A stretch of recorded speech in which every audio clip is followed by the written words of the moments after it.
So what's up mga ka-chibi, ako nga pala yung inyong Kuya Chibi, Kuya Rafi, and welcome sa The Pilgrims Vlog, mga kwento ng Himala.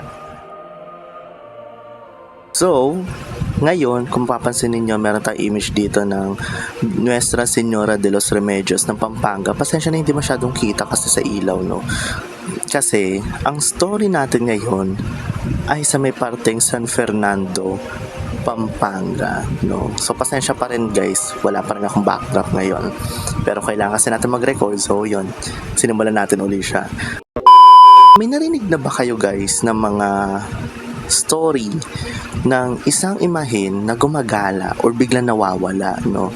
For sure and for sure may mga narinig na kayong ganung mga storyline, no? At dilingid sa kalaman natin, maraming storyline na ganun, no? Ako, ang dami ko narinig na bilang gala tayo, no? At kung saan simbahan tayo pumupunta, ay marami na tayo narinig na ganun storyline. Pinaka-famous dyan, guys, ay yung image ng Virgin Mary na tinapik natin last Tuesday, which is yung Nuestra Señora de la Paz y Buen Viaje, or ang Birhen ng Antipolo, na ang pinaka-famous sa kanyang story is nakikita siya, nawawala siya sa altar niya, pas nakikita siya sa isang tipolo tree, no? Yun yung isa sa mga story. Pero isa ring story na kilalang kilala rin sa pagiging birheng gala ay ang Birhen ng Kaysasay, na kung saan nawala rin to sa kanyang simbahan, natagpuan sa isang balon, no? Na hanggang ngayon existing yung balon na yun, guys, ha? Pinupuntahan niya ng mga devotee ng Birhen ng Kaysasay na sana mapuntahan natin soon. And also, kung kayo ay devotee ng Our Lady of the Rosary, for sure alam niyo dapat ang storyline ng una, Our Lady of the Rosary La Naval de Manila. Bukod sa prinotektahan niya ang Pilipinas mula sa giyera, ay may isang story to na kung saan minsan pa nakita ng mga nagdadamit sa Birhen na sa laylayan nito meron daw putik, no? So inaasom ng mga tao na naglakad ang Birhen or naggala, pero bumalik pa rin to sa simbahan.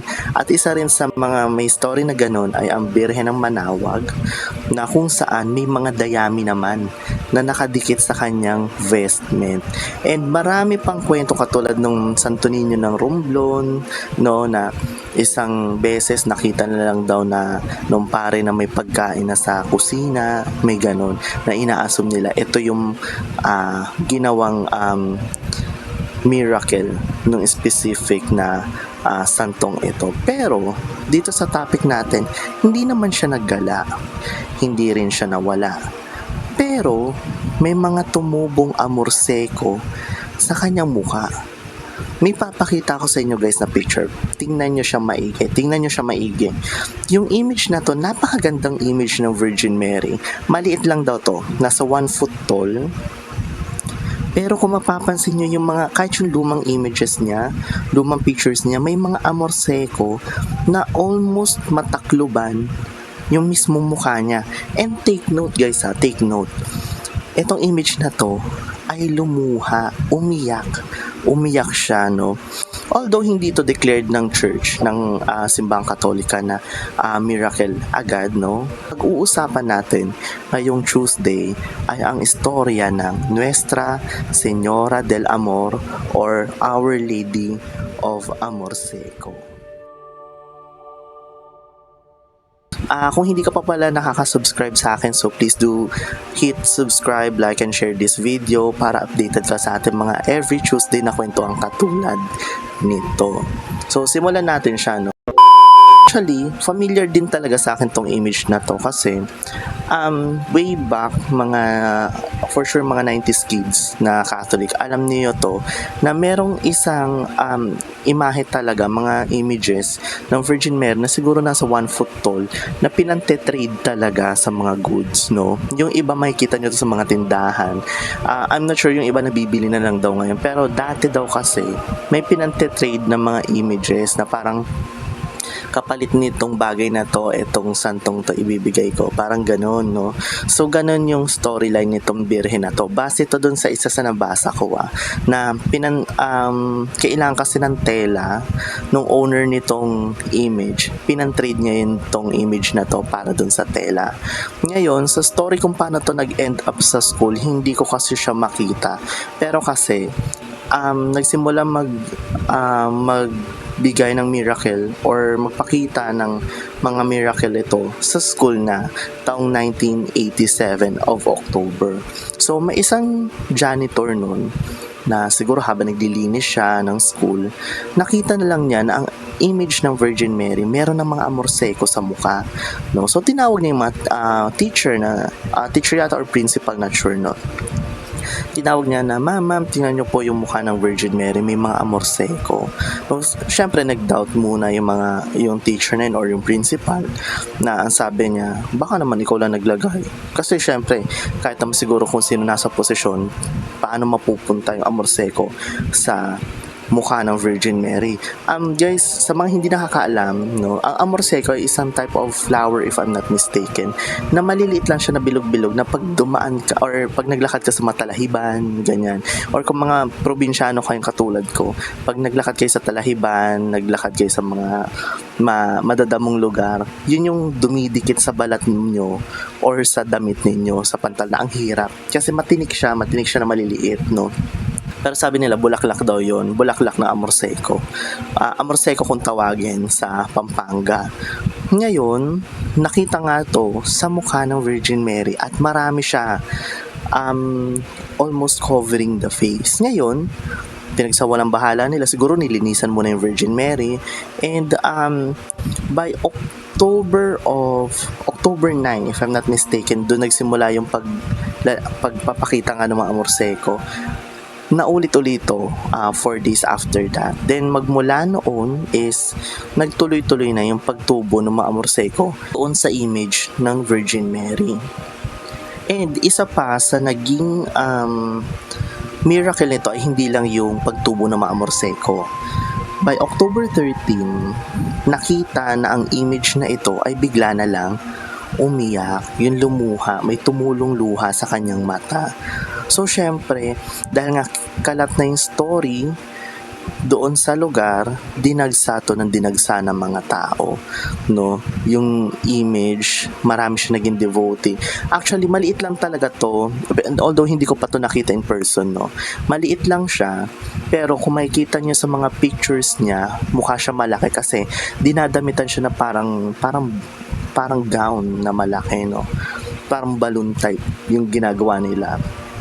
At kung mapapansin ninyo, medyo may similarity yung damit niya somehow dun sa pagkakadamit sa Birhen de los Remedios, although ito nga lang may belo, no? Sa kanya medyo puffy yung bandang balikat, so parang siya nagkokorteng damit ng Birhen de los Remedios, which is famous sa Pampanga, no? So ngayon, actually pinakita to kay Archbishop Oscar Cruz, no, pero walang lumabas na statement with regards doon.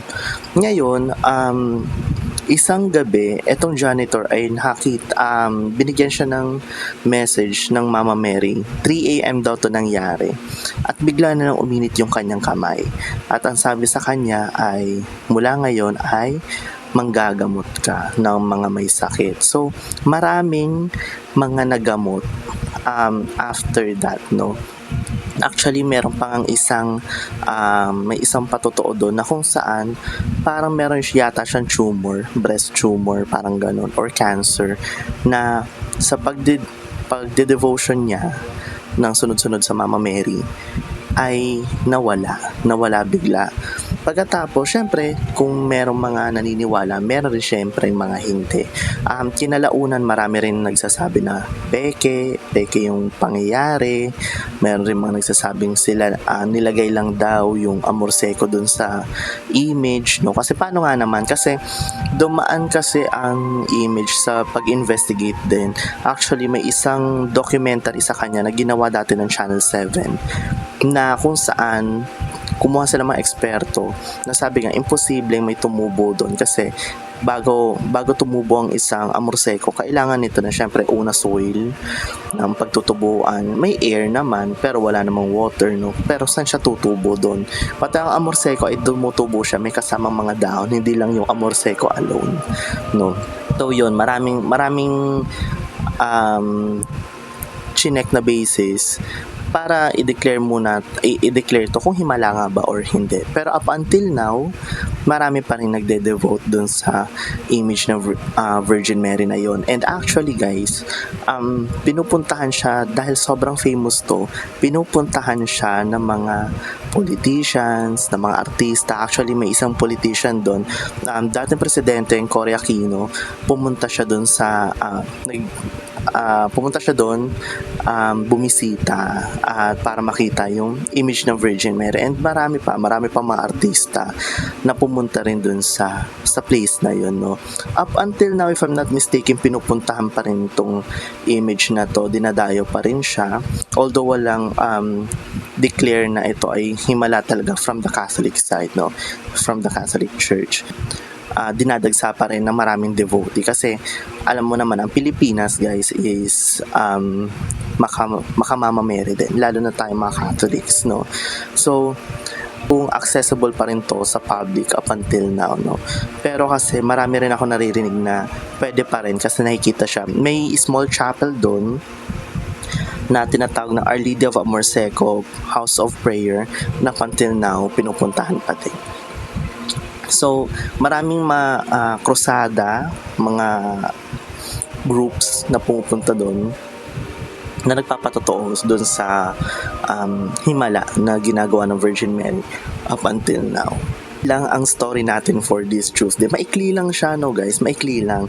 Pero actually, napapaisip ako, parang gusto ko rin siyang puntahan soon, no, sa ating mga pilgrimage. Pero hindi ko kasi sure, hindi pa rin naman ako nakapunta talaga ng Pampanga at all, no. Pero siguro isa yun sa itinerary gusto kong puntahan if ever makapunta man ako ng Pampanga or sa San Fernando, Pampanga, no. Pero hopefully matuloy tayo, no.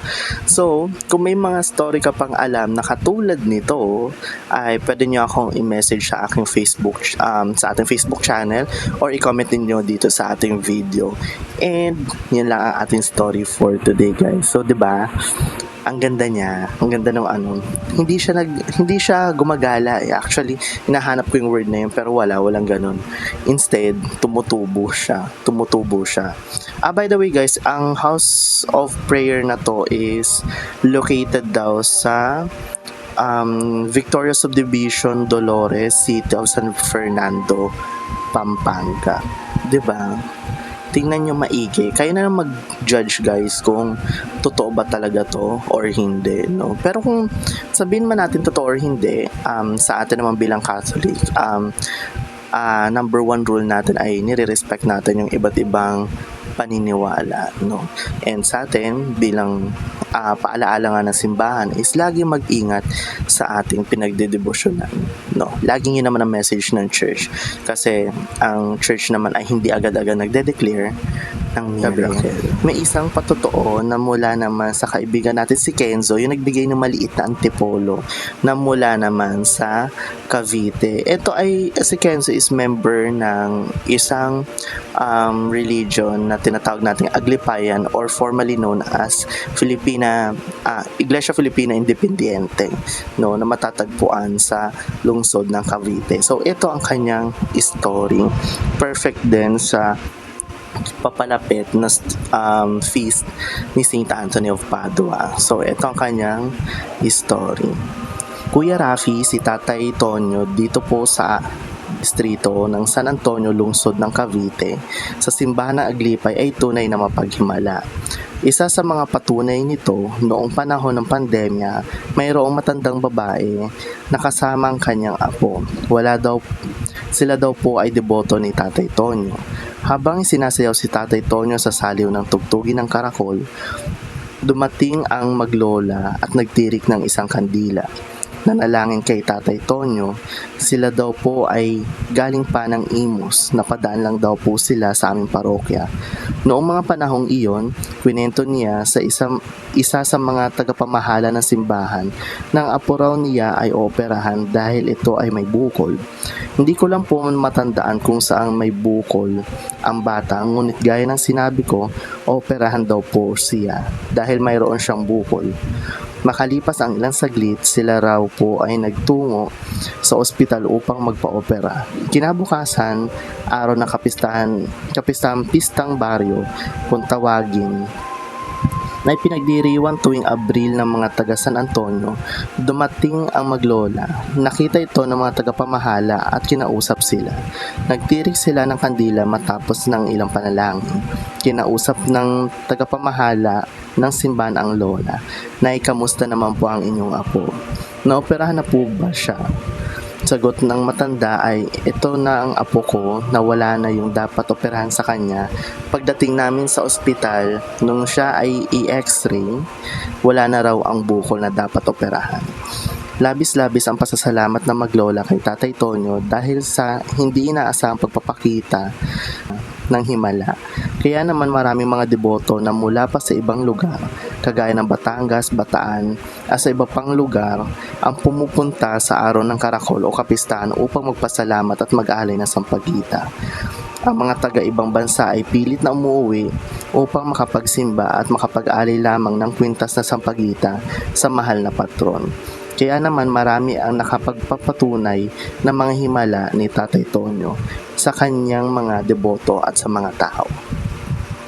Isa na po ako sa mga nakaranas ng himala. Napakaraming himala na po ang naranasan ko, ngunit isa muna ang aking ibabahagi. Araw ng aking kaarawan, June 12, taong 2017, dumaan kami